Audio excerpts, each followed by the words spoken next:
Hello, ladies and gentlemen of YouTube, and welcome to another episode of Fanalysis, Harry Potter and the Chamber of Secrets. I'm Retty4, this is Greyjoy91. Hello. This is Evan95. Hello. And this is Jensarai1. Justin Loyal, unafraid of toil. And today we're covering Matt. Oh, that's not the way you normally start. Yeah. Okay. So we're covering Matt. Right. So this is Harry Potter and the Chamber of Secrets, Chapter 9, The Writing on the Wall. Lovely picture of moaning Myrtle there. Anyway, this is like hot on the heels of like last chapter's end, where Harry was hearing the strange voice and they stumbled into Mrs. Norris, who's in peril here. So we're picking up where we left off, or where you guys left off, because I wasn't there. So let's go ahead. Yeah, we held off on diving into the kind of exploration of this moment because it was basically leading into where we would be discussing here on this chapter. So the reaction of people as they find the trio in front of the wall. Pretty much. The actual writing on the wall, because we didn't cover it in the last chapter, we were saving it for this one, because this is the writing on the wall, is the Chamber of Secrets has been opened, enemies of the heir beware. Which Malfoy delights in, as you'd expect. Like, ooh, a possibly dead cat. Yay. Classic Draco. This is like, it's not really wrong or anything, but considering how it never came up like the prior year, he's got Tourette's or something like that. That's how it feels like, oh, we just found out what mudblood meant. And I'm just going to say it like every sentence, because Malfoy. I kind of got the impression that maybe it was because in the last year, he was still an 11-year-old. He didn't quite have the guts to step up and straight up use a racial slur like mudblood. Whereas in this book, the time he said it to Hermione was the time I suspect he used it at school and said it to someone's face. And he's like, oh, I said it and I got away with it. So I'm just going to keep doing it because no punishment for saying it. Yay! Mudblood this, mudblood that. Fuck you, mudbloods. Floodgates are open. It's perfectly reasonable explanation. It's just so immature. Like Malfoy, just the gravitas of like the word gets like completely washed away as the series goes on, starting now. Pretty much. That's schoolyard bully for you. And it's true of Malfoy in the early books. Full stop. Actually, the whole immaturity thing. He does rapidly, mature in the later part of the series when the true ramifications of his family's situation really start to settle in, and the strain of that gets attached. It's one of those things in the series I think people overhype a bit. Malfoy's kind of transition. It's not a smooth kind of Drake, Zuko style arc here. Of course, but it's a very up and up. It's very stop start and all over the place, and it's not like this consistent arc that transfers across the entirety of the series for me. Well, the other thing is the fact that Malfoy is not in nearly the same position as Zuko. Zuko was basically the unfavorite of his father's children and was basically just cast to the wayside because his father didn't care, whereas Draco Malfoy is clearly valued by his father, does have a relationship with his father, and he's not an outcast within his family. So it kind of makes perfect sense that he would adopt his family's beliefs and actually believe them. He's not just parroting the family line for the sake of fitting in. He's actually, I'm a fucking Malfoy. I'm a pureblood. Pureblood for life. Woo! For sure. I just mean that he's not going along this kind of redemption arc or this this long-term parallel story to the main trio or even the main script. He does just kind of appear and disappear depending on the level of involvement he's supposed to have in any given book. So his inconsistencies are a bit glaring when he does appear. He's the same in the first 5 books. Like he's completely the same. Yeah. And then once you get to like book 6, that's when he has like his change. And in book 7, poised for maybe a bit of redemption, but that scene doesn't happen. So that's why it doesn't feel like it really goes anywhere. Because the thing is, it's not so much that Draco Malfoy and the Malfoys in general were truly redeemed. They spend the entirety of the storyline up until Voldemort's return being basically stealth Death Eaters, promoting the ideology. And the only reason why they take a step back from it in the later novels isn't because they realize it's wrong. It's because Voldemort himself is so crazy that they're taking a step back from the whole Dark Wizard thing overall because, holy shit. I mean, just the treatment of his they family. get in too deep. Yeah. But yeah, really bringing it back into the actual scene itself, with the writing on the wall and the reaction from the crowd, as all the the teachers start filtering to the front of the students, and we get the reaction of Filch to his poor cat, just kind of hanging there, presumably dead at this moment. Yeah, no, this is interesting to me because at Hogwarts you can't transfigure students, you can't go overboard with punishment, you can't actually like physically hurt them, you can't attack them, you can't manhandle them, but you can threaten to kill them and still work there. The thing is, we're not talking about Harry killed the cat. Filch works at a school full of children, found a 12-year-old and said, I'll fucking kill you, because he suspected his cat was killed by the person. Overboard. That's all. Yeah, kind of jumped the gun on board. there. Yeah, with your argument, not that I'm on board with him killing him. but yeah, Filch insisted that it's Harry. Basically because he's just by the nature of the fact that they're found in front of it. I like as well that that Ron points them out ahead of the time that they should be getting away from here. Trust me, you don't want to be found right here. It's one of the more prevalent examples of his street smarts for me in the books, because obviously we've said before, and again, that he's kind of that part of the trio. He provides the knowledge of and the lore of the general layman stuff for the wizarding community, but and also the general street smarts of what to do and when in certain situations. This is a strong example of that, even if it is blazingly obvious. Well, it's pragmatist. This is it's not the right thing to do. Like, just get out of here and pretend like we didn't see this. It's not the I mean, as in like sensible thing for them. Definitely not morally. But yeah, the teachers kind of step to the front of the crowd and start getting involved with this properly. After Filch's rather over the top reaction, Dumbledore calls him off. Argus. You tend to forget that he's got the first name, because as with the rest of the teachers, the kids kind of always use the second name for obvious reasons, particularly for those that they don't. Well, I mean, always, but especially those ones. Gilderoy jumps in and says, "Oh, my office is nearby. Of course, you can use that one." Because now he feels important, and he leads them to the office, and that's where the scene transitions into the actual investigation of Mrs. Norris and her condition. Right. I like the description of Dumbledore looking over her, like his I can imagine his just careful expression. Like it's very well written in despite being a simple description, it's very well written in how he's kind of looking her over and determining the magical effect. It reminds me of not in the same kind of tone, but the same sort of vein of what happens when he's looking at the wall. Simple magic and old magic and stuff. Wandless. You mean in book 6? Yeah, book 6. Okay, yeah. It's got like a nice, I don't know, Dumbledore-ish feel to the situation. Even with, of course, McGonagall and Snape peering in as well. Snape looks almost happy about this because of the nature of, look, impressive dark magic. I like this. At least I presume that's the reason anyway. Oh, well, that's possible. I hadn't considered that, but he's waiting for Harry's last chance, because that means he has to be expelled, as established earlier in the book. Yeah. Right. And even that sequence where he does the wrong place at the wrong time thing, although the movies, his expression's kind of neutral, this one describes him like the prose. It's like even when he says it, he looks like he doubts it. Because he's sneering.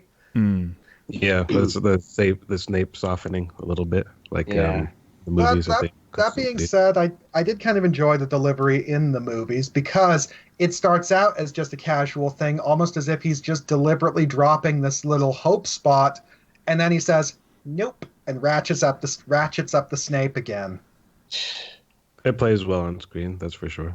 And there's no point to it in the books because they just know Snape, Yeah. So, because in the movie, there's even that scene where they kind of like look at each other like, "What's going on here? Is he coming to our defense?" But in any case, and we get the explanation for why the whole Squib situation was introduced in the previous chapter as well. Rowling wanted an excuse for Filch to so heavily, narrow in on Potter or as he calls him Potter, but Harry, and suspects him so heavily. Well, he knows I'm a Squib.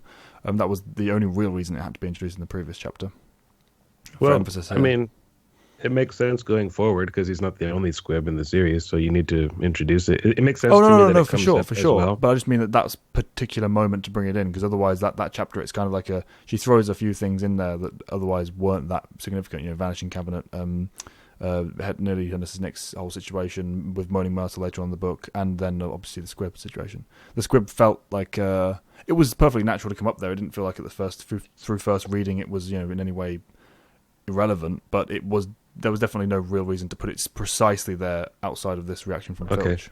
Well, all I was going to say was I thought it felt right thematically as well, because when you have the introduction of like the blood purity thing, showing the other side of the spectrum for Muggleborns as well, makes sense in the same book. True. Thematically, it is relevant there as well. Yeah, I hadn't thought about that side. And it's also almost a subtle sort of stealth refutation of the whole idea of pureblood wizards being supreme, because a pureblood family is perfectly capable of having a squib child. It's just most of the time they just kind of sweep that shit under the rug and pretend it's not a thing. Because Ron does mention that's that the it later on. anyway. Yeah, because Ron mentions at the end of this chapter that it is unusual, for there to be squibs. And I like that the description of him, explaining it as well. When he's like, well, I mean, it's not really funny, but as it's Filch, I like the kind of self chiding he's doing. He's like, oh, shouldn't laugh. This isn't really a funny thing. The Weasleys are kind of like proof of that. 7 children, all of them magical. So I mean, it's like if it's fairly rare for sure. Considerably more rare.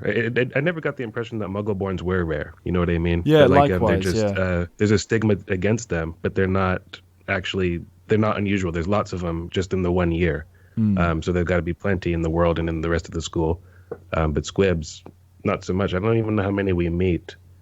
I can think of 2 off the top of my head. I think it's just 2. Obviously, until the later Podmore and Fantastic Beast stuff. Although even then, it's not relevant because it's not actually a squib, is it?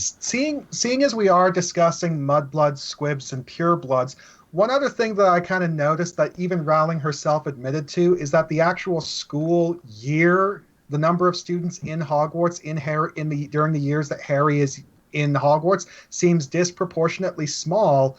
And when put 2 and 2 together, rationalizing this away, trying to understand it, it's actually a rather tragic reason for it. It's probably because so much of the previous generation of wizards got decimated during the First Wizarding War that there just aren't as many purebloods or wizards to have wizard children.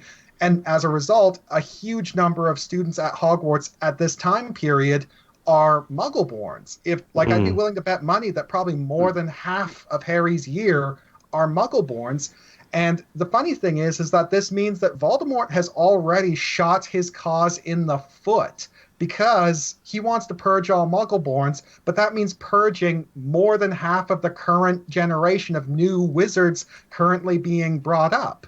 It's like it's not sustainable, it's not workable because he's killing off most of the wizards that he needs to have a wizard population.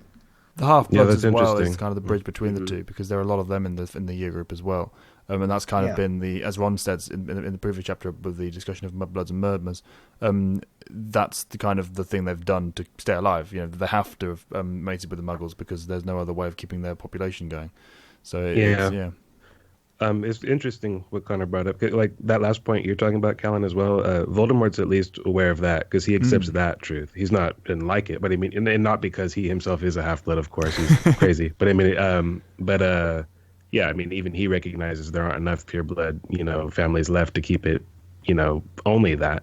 But he didn't. I think he underestimates the amount of pureblood wizards that have, that aren't evil shits that would oppose him on philosophical grounds, which is why so many of them died, as Connor said, in the previous war.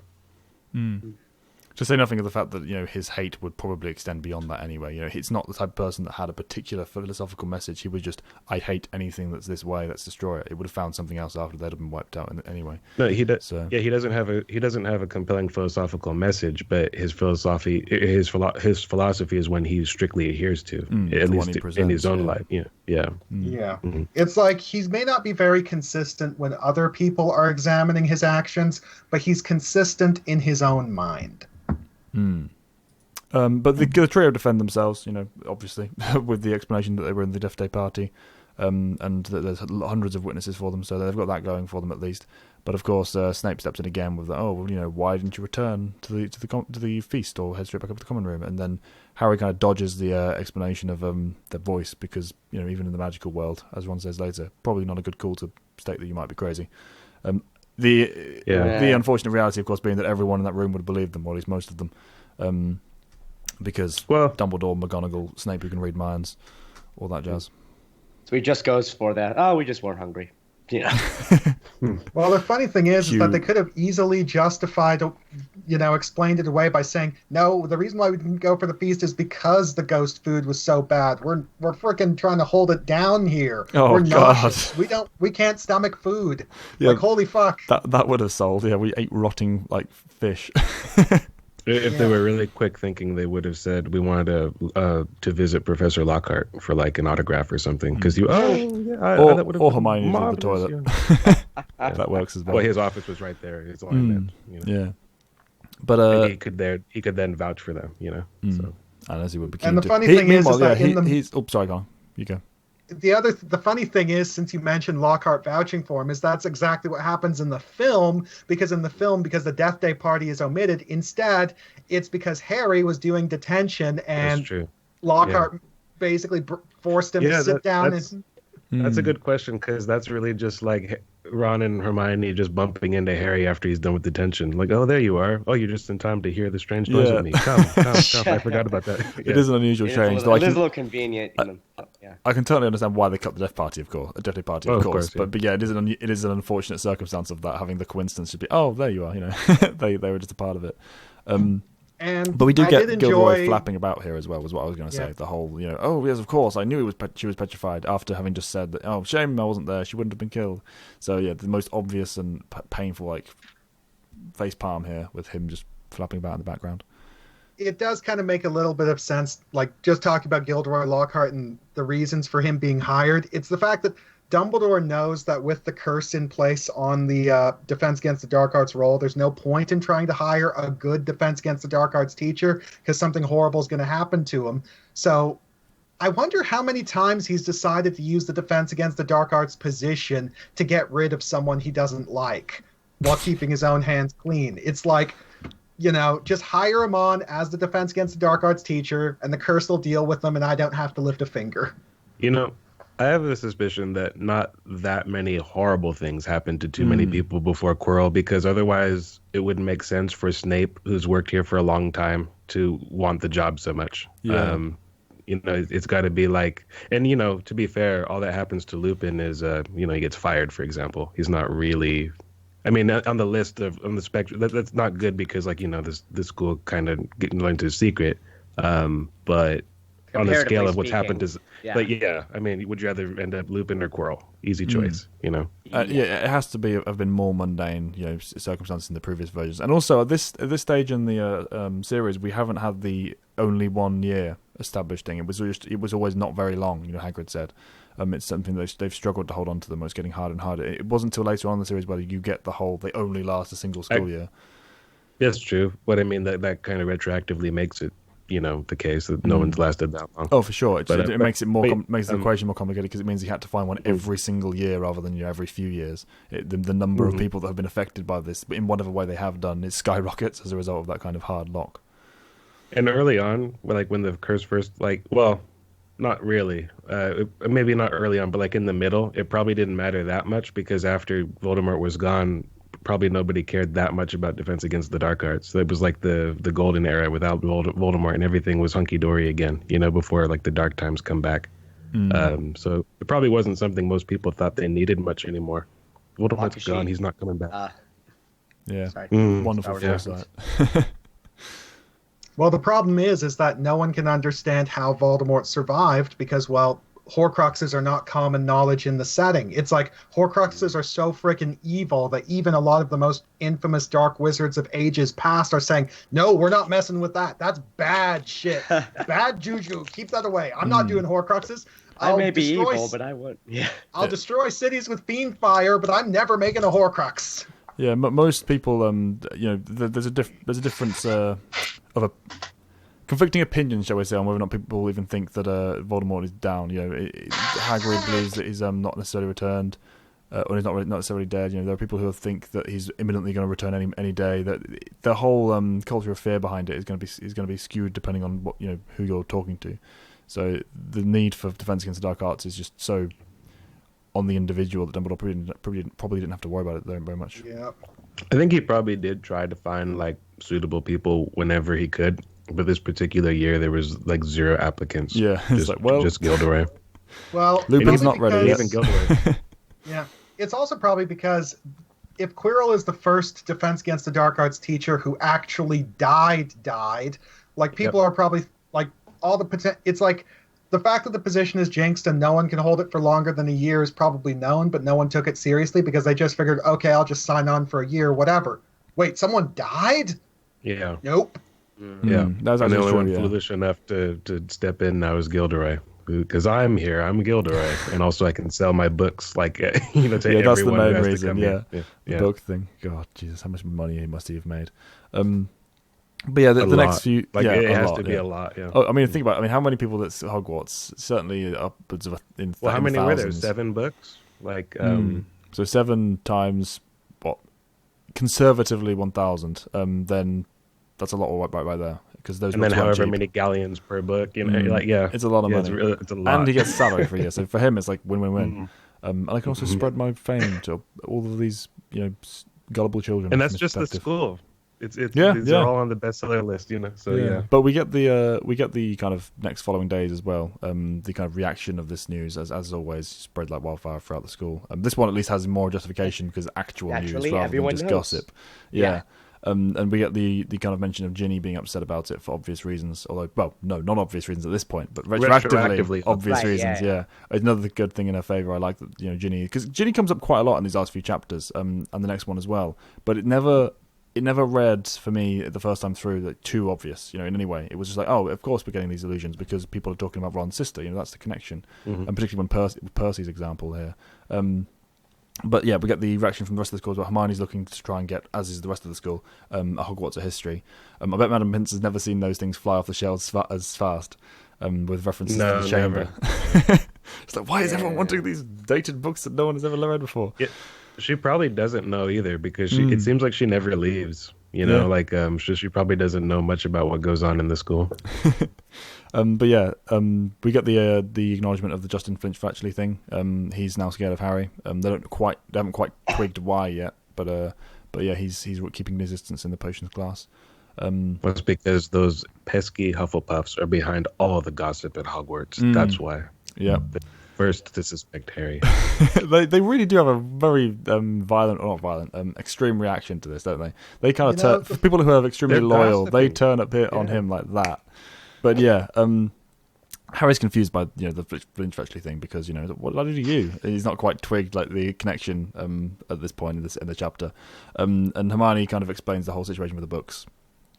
We get the actual kind of explanation of what it's supposed to be though when Hermione has the idea of asking that the one history of magic lesson that actually pays off for us in the series itself. We get an explanation of history that isn't just one line mention as everyone's falling asleep. Definitely different than the movie's portrayal where it's McGonagall. Yeah, I can completely accept the change to McGonagall in the films. It's one of those things that's just it's a prime example of an adaptation that makes perfect sense because we know that character. Yeah. We're trying to narrow down the scope of how many teachers are present in the narrative. It would have been also more if you're expensive to do the ghost effect. If you're going to give Maggie Smith a big paycheck to show up, use her. Yeah, give her at least a few scenes. And I liked her. Again, this isn't the book; it's the film. But I liked her explanation of it as well. The way she does it, the delivery, and the just that kind of sharp return to the actual subject as well at the end when she's just the look she gives. I liked the entire performance there. But Binns is expositioning himself. Yeah, I don't fault the movies for being different for the reasons you just said, but at the same time, and I can understand why, because it wouldn't work, this scene it could, but it would work better in a series if you have enough time, which they would never dedicate in a film, to get to know Binns. Yeah, if Professor Binns had been an established character in the Series, it would be fine, but the thing is that the films omitted him, and, well, who can blame him? It's explicitly stated multiple times that his classes are painfully boring. You don't want painfully boring things in your movie. And with or explanations about how boring he is leading up to that point, which the books have ample time to give, but a series simply wouldn't, well, maybe a televised series, so to speak, but not the films.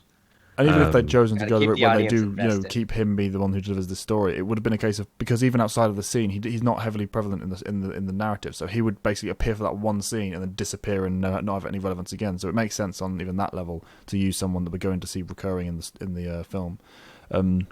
But yeah, this is the only scene that's about something he does. Yeah. Every other time that something happens here, it's just like the boring class where event X can happen, whether Harry collapses or gets news or is excused or whatever, or they have a discussion about the plot. Yeah. It's usually never about the subject. And even here, it's not about his subject. Yeah. It's about something they just want to know.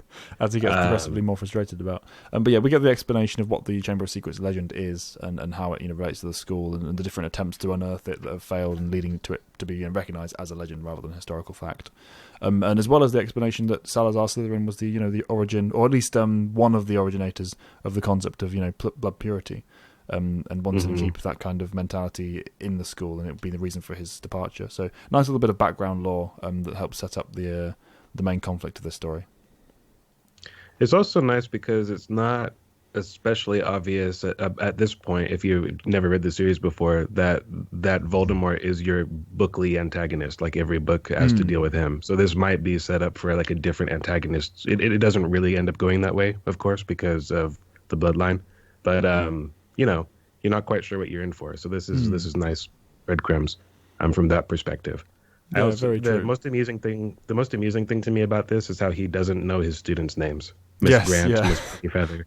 Even after she just told him, it's like it's that step away from reality thing with the ghosts again. Mm-hmm. He just trained. He just had so many students over the years that it's just a case of blur together. And it's also kind of discussed in the first book that some people suspect that it doesn't even quite realize that he's dead. He's just so enslaved to his own routine of teaching these classes that he just doesn't notice the world changing around him. He doesn't notice the students' faces changing. I doubt he even notices any renovations to the school, because as a ghost, he can walk through walls. And I suspect that this happens all the time and he just doesn't even notice.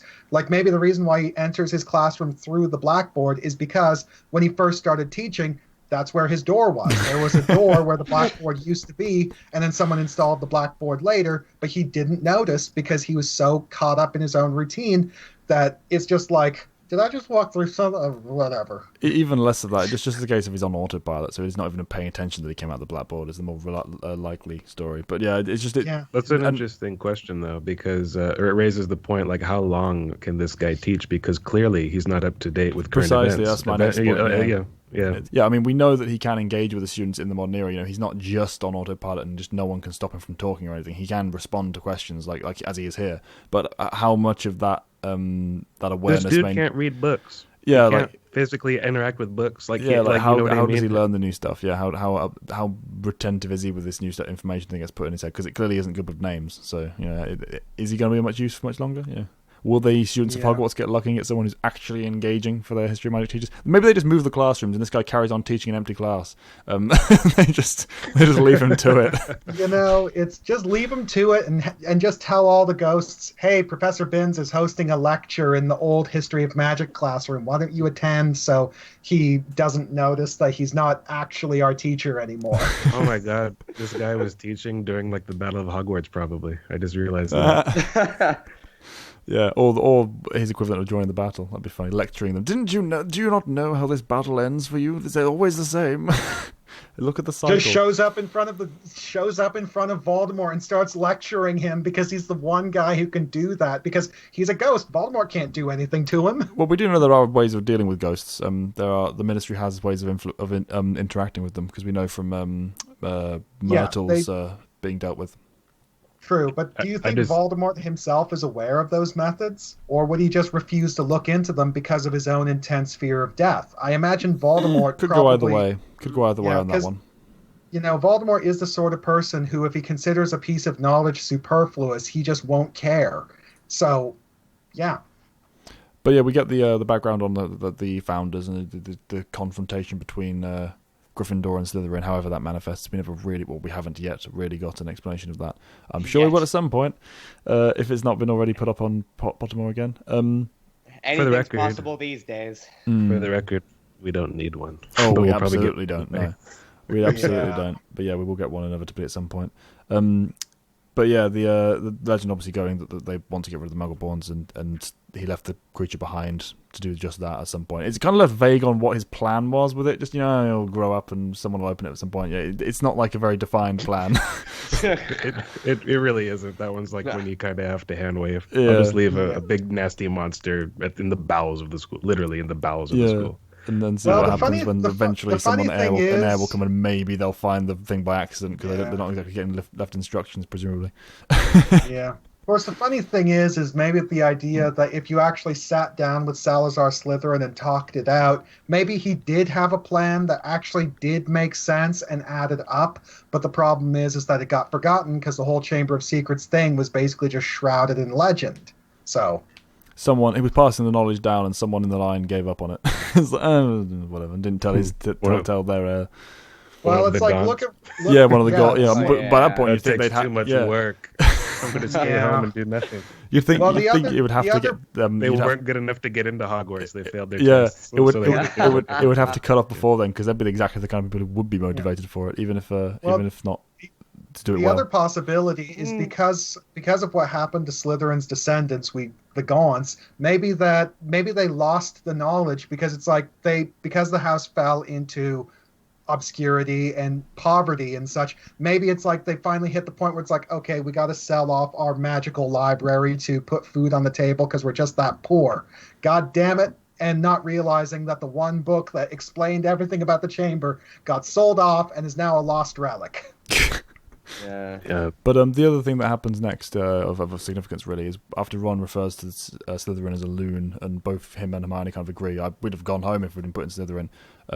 Harry's kind of dwelling back with his mind, like, I was almost put in that house. It's like he's not comfortable with the idea that it wasn't that far off from being placed in Slytherin himself.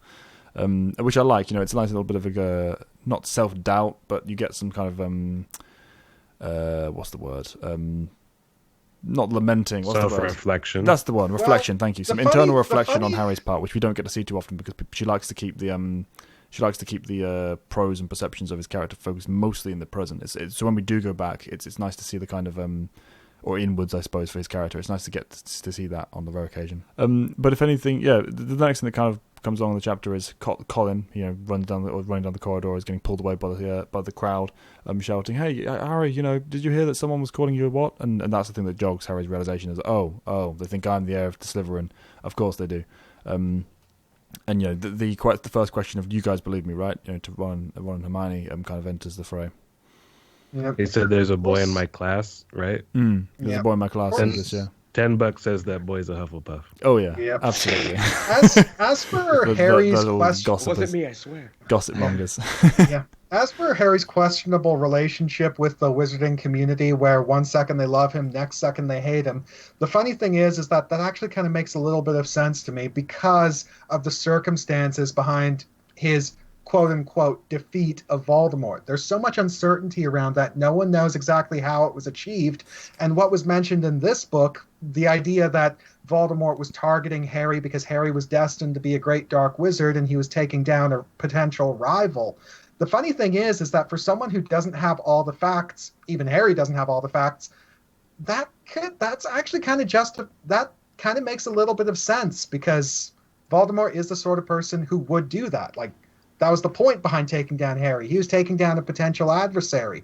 Would Voldemort really differentiate between a good wizard opposing the Death Eaters or another dark wizard who just wants his throne? I think that's perfectly reasonable, perspective if you don't know Harry. If you're friends with him, think about it, Ernie. You know what I mean? But in any case, so this is where we're going with this. This is about wrapping up, right? Yeah, they lead up into the crime scene. They return to the to the scene. There's a lot more to this. Yeah, Jesus.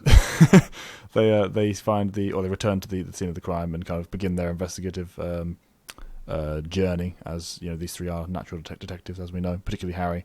And they have a look around because where's the harm in it? And they find the scorch marks. They find the spiders, which introduced the comical fact that Ron is terrified of them. And I don't blame him because if I had a teddy bear when I was 3 and it turned into a giant flailing spider, that would leave some scars. In this case, though, they're fleeing the threat because they have a long history with fearing Basilisk, basically. It makes sense why that is too. When I was like a little kid, I was like, "Why do they?" Oh, because they have fucking 8 eyes. They're thinking like it needs to see you. You know, like so. Like, oh, that's the reason. Because the eye contact is like 4 times more likely. You know, for us. Yeah. 8 eyes, and I think no eyelids as well, so they can't even close their eyes. Mm-hmm.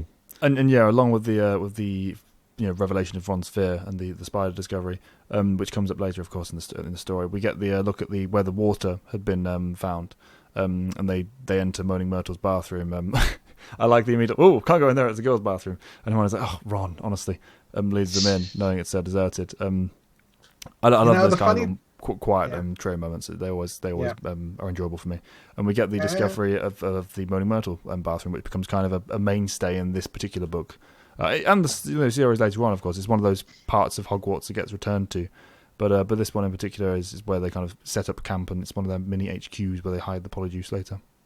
Yeah, and the funny thing is that that's actually one area where Moaning Myrtle makes herself very, very useful, because since so many people dislike her and avoid her, or like the plague, if you're able to get a decent relationship with Moaning Myrtle going, and she doesn't bother you specifically too much, you can pretty much just you basically got that bathroom to do whatever the hell you please with. Can you say Draco Malfoy? Yeah. Yeah, but that's only because he was a blubbering wreck that year. Yeah. Otherwise, he would have been like that fucking stupid ghost of a mudblood girl. Like he would never give her the time of day. Absolutely. But in any case, but in that year particularly, yeah. But yeah, they go in. They have that discovered. Then we get obviously the introduction again of Moaning Myrtle, because she'd turned up in the Death Day party, but this is the reintroduction before she becomes properly relevant to the plot. Because, as we said before, Rowling does a really good job of just seeding things, even things that aren't relevant. But this time it is, and she wants to introduce this character before suddenly this character happens to be relevant, comes into it. So she's a presence in the story before she happens to be a plot device. I like that the attention was spent on that. She's just always been very good with it. Mm-hmm. But she doesn't recall anything either. They ask her about the event, and she's like, nope, she doesn't see anything. So that's witness number 1 marked off. I like that they're going through the very real kind of detective process here, even as kids. It's like it's instinctive in them. But then as well, we get the Percy moment as they're coming out of the room. Now, you said earlier in the series of these episodes, Matt, that you mentioned that Percy's kind of like a quasi red herring throughout the book. He is. Oh no, he is absolutely. But my point is, on the first read through, I never actually picked up on that. I just kind of. I know that's why it's smart. Yeah, it's really interesting because he doesn't want Ginny to speak for herself, and ostensibly you might think, does he know something we don't? Is he hiding a secret? Is he afraid Ginny will tattle on him? No. Ginny knows he's making out with somebody and he doesn't want anyone else to know, as we find out later, right? He's coming here, to meet with Penelope Clearwater, but we don't know that. But he just sees the trio skulking around the bathroom, and they don't really bother to ask, what are you doing here? You know what I mean?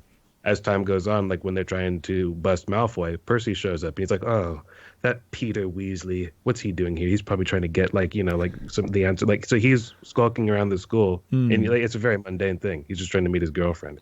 But you're left to wonder, when in retrospect, you see that he's being sprinkled in as a source of misgiving. What's he doing here? Is he bad? Yeah, and often directly in relation to Ginny, as you said, the number of the mentions of her particularly in these central, middle section chapters, he's always paired with her. So you kind of left thinking, which one could it be? If you're trying to work it out ahead of time, it's not just, it's clearly Ginny, because that's why she keeps coming up in these sequences, which I like. But as a child, I never even picked up on it. It just flew straight over my head that he was supposed to be a very subtle red herring. And it's just worthy of note that he is relatively subtle, because it's the exact opposite of Snape in the previous book, who was the most glaring red herring in the entire history of writing that you'll ever see. In the you usually have more than one going forward, by the way. Yeah. Yes. Of course, the funny thing about Snape is that there's just no way that this guy can avoid being a red herring because of who and what sort of person he is. It's like Snape is he's an isolated, brooding individual who wears nothing but black and is generally very terse with pretty much everyone he interacts with, except for his own direct students. And the other thing, sorry. I don't have anything against red herrings. I just think that it's funny. Snape he stands out as being sort of hilariously subtle because it was to cater to the mind of an 11-year-old. It's it's got to be that one, the one dressed all in black who's mean. Instead of yeah. Swoops around, literally. But yeah, and with Percy, it's nice to see a subtler version of that. Again, especially considering it just went straight over my head as a kid. So it was, looking back on it, I was like, oh yeah, he really is like supposed to be listed out for specifically to be the red herring, and it's just nothing to do with it. But the He's other functioning thing, more as a smokescreen for Ginny, really, is what exactly. he is. Yeah, he's like the. Well, it's doing exactly what the red herring is supposed to do, actually, the original function of it in the story. So yeah, it's good. It's a good example of it. But the other thing worth of note as well is that he decides to just pretend he can take points from the trio, because he says 5 points from Gryffindor. It has to be that. He has to just pretend it, because what's the other thing? They lose the ability to do that after a few years. The other thing is it's an inconsistency in the writing, which is what I think it is. Of course it is, yeah. But you have to explain it some way. and yeah, or you don't, because it's inconsistent. But in any case, go ahead. But yeah, it's an inconsistency in the writing, as you said. Then the 5 points is just ridiculous. It's like, you can't. But it says later that prefects can't do this. Well, why is this a thing? And yeah, it's just an example of early formative years not following. Technically, it's not wrong here, because we don't know that about prefects. True. Later on, yeah, it's wrong retroactively. Yeah. Because obviously with the Inquisitorial Squad, they can take points. And everyone's like, what? Not even prefects can do that. Yeah, they can. But yeah, the common room is the next big thing. Big thing I say is kind of wrapping up the chapter. But they go back to the common room after Percy's kind of shooed them away, staying clear of him in the common room itself for obvious reasons. And this is where we get the kind of theory crafting of who do you reckon the heir to Slytherin is? And yeah, of course, who's the first person that comes to mind? The obvious red herring of this book. Yes. This is the Snape of book 2. Well, it must be him, because, Malfoy, old family, arsehole. Deliberately the seconds after it happened, pointed and said, look, even this is the one where, again, like Snape, even as a 5-year-old, you're thinking, okay, yeah, maybe not. Can you maybe think about what happened last time when you went on this kind of journey, guys? But the funny thing is that with Malfoy, it actually does make a little bit of sense, because unlike Snape, who's just a really isolated, creepy individual who's very antisocial, Malfoy is very actively a pureblood supremacist, is a member of a prominent pureblood wizarding family that probably does have ties to Slytherin way back when. So it's like the idea of some member of Slytherin's family line marrying a Malfoy and continuing the line down that. It's not too far-fetched because of the Malfoy family's pedigree. Oh, it definitely makes sense in the setting, if a bit obvious. But yeah, the narrative, sense of it, we know even from the first interaction with the story that it's not going to be that. It's obviously not going to be Malfoy. So it's one of those kind of eye roll moments in the series, even as a young child. And it's good that they've kind of addressed that relatively early on within the story. It's like Malfoy does not remain a red herring for the entirety of the story the way Snape does. It's like it's almost like the second Malfoy is ruled out as the red herring is the second they start realizing that it's something else. Yeah, they don't string it along too long and let it outstay its welcome, which is nice. But going forward, she does better. Like, you don't really have the obvious ones anymore after this one. There's usually a lot more. There's a bigger apparatus behind her mystery when we get into like the later books, starting with the next one. Absolutely, which is what makes those reveals so good. But in this book, you've got, in a way, I mean, even Hagrid, like, he comes into doubt, or like into question at some point. So it's like you're left to wonder every which way, like, who's doing this. And it's consistently Ginny, but she consistently has an excuse for her actions to be noticed by somebody but not suspected. Absolutely. And the funny thing is that also Ginny coming up so often as something that they're always paying attention to is also explained away by the fact that she is the sister of one of the 3 main characters. So, of course, Ginny's going to be mentioned all the time because it's just Ron checking up on his sister. Precisely, yeah. And the other thing, of course, is that we get the idea for how they're going to get this information out of Draco, either way. It's the Polyjuice potion, which at this point in the Harry Potter universe has been overused to all hell. But for the first time, it was an idea brought into the story. I really enjoyed it. I was like, this is a cool idea. Even just the basic complexity of the potion itself, which is revealed next chapter. I like the kind of exploration of it here, because we've not really had anything to do with potions at all up to this point. This is the first kind of one that comes into the story. Addressing what you said about the potion being overused, is that one of the reasons for why its overuse is such a big deal is because in this book it's explicitly stated that creating a Polyjuice potion is ridiculously difficult, and you basically got to be an expert level person who make potion maker to pull it off. So how the hell is Joe Blow Wizard over there supposed to make one of the most difficult to make potions in the setting? It's like even in this... At the very least, it's difficult to get a hold of the ingredients, or at least the recipe. You know, that's probably the hardest part, and the length of time it takes to brew it, of course. Even just on that level, it's where the problems start arising. But apart from that, just narratively, it's tedious. Yeah. The other thing is also just the fact that it's also failing to take advantage of the options offered by magic, because it's more or less confirmed in later storylines that it is totally possible to just transfigure a false visage over top of your actual body. You can change your appearance through non-polyjuice means, you know, basically just use magic to create magic prosthetic makeup, and that's that. There are alternatives that don't properly get explored in the story, really. Yeah. But yeah, the solution or the idea comes up. I like that Ron is a Snape. Is it this one? This is the end of this chapter, not the next chapter that Ron's snippy about it, right? Right. Yeah. Yeah. Like where he talks about the teacher. Yeah. Right? Yeah. Is that where you're going? I find it hilarious. Like just everything he's talking about with the plan. Trying to get into the restricted section, they need a note, and they, well, who's going to give us that? They'd have to be really thick. And then immediately who's that going to be? Who's that going to be? I wonder. Yeah. But yeah, that's kind of like the wrap up of this chapter. Then a lot happens. In terms of the plot, not much is really active and happening in scene wise, but there's a lot of information that's got across in different levels that will be set up or is being set up for the following chapters. You know, the spiders, the very notion of the chamber itself, that's actually explained. That's the main meat of this, I suppose. Half of the joy of doing this review series with you guys is it's not just rereading the books, but it's also the stuff that we get to talk about because, well, now that the series is complete and we got the whole thing right there at our fingertips, we've talked about it before, all of the little stuff, sprinklings of stuff in the early novels that comes to fruition later. And it's like, every single chapter, including, and frankly, especially this one, have that. Mm-hmm. I agree with that.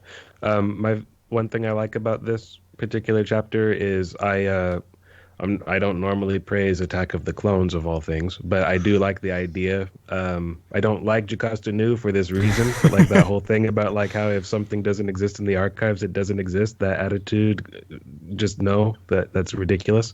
It's very anti-Ravenclaw for me. But in any case, Binns displays that. But I like that notion of like a child's mind being just naturally open to like questioning that and poking holes instantly without any thought. But what if, that kind of thing. But what if? Yeah. And it's the random characters questioning Ben. Yeah. Dean, who's not important, is like the one, but Dumbledore's not related to Slytherin, so maybe even he couldn't, Professor. Yeah, I mean, like, when that's nonsense. Like if Dumbledore couldn't do it, no one could. But it's true. Like that's the explanation for it, by the way. And the funny thing is, though, is that Binns specifically having that mentality actually does make sense because it is discussed how hidebound and how much a creature of habit he is. It's like he's basically living in this very depressing space where anything that he hasn't already either preconceived himself or encountered himself, he just refuses to acknowledge it because he's just that out of touch with reality. If I don't know about it, it doesn't exist because I'm Professor fucking Binns. It fits the idea and the point of the character, very well. But that's his chapter, guys. If there's anything you want to discuss in greater detail or something that we've missed entirely, put it down in the comments down below, and we'll looking forward to engaging with you on that. I'm Rutty4, and I still don't have an outro. Gridget91, thanks for watching. Evanova95, we hope you guys enjoyed. We'll see you guys later. 5 points from Gryffindor, and I hope it teaches you a lesson. No more detective work, or I'll write to Mom. How long you been holding that? Mischief managed. Goodbye.